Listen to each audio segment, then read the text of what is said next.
হযরত ওমর রাদিয়াল্লাহু তাআলা আনহু বললেন, আল্লাহর বান্দা, তুমি একটুখানি অবস্থান করো, দেখি আমি তোমার জন্য কোনো ব্যবস্থা করতে পারি কিনা। হযরত উমর রাদিয়াল্লাহু তাআলা আনহু সঙ্গে সঙ্গে মদিনার দিকে রওনা হয়ে গেলেন। আর মদিনায় গিয়ে সর্বপ্রথম নিজের বাড়িতে স্ত্রীকে ডাকলেন, বিবি গো, তাড়াতাড়ি উঠো, রেডি হও, এক্ষুনি আমার সঙ্গে তোমার রওনা হতে হবে।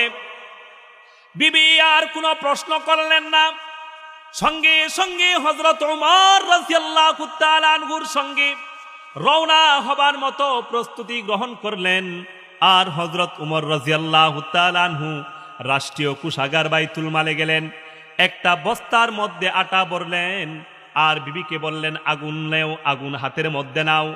আগুন, আটা, পানীয় মাথার মধ্যে করে হযরত ওমর রাদিয়াল্লাহু তাআলা আনহু রওনা হয়ে গেলেন।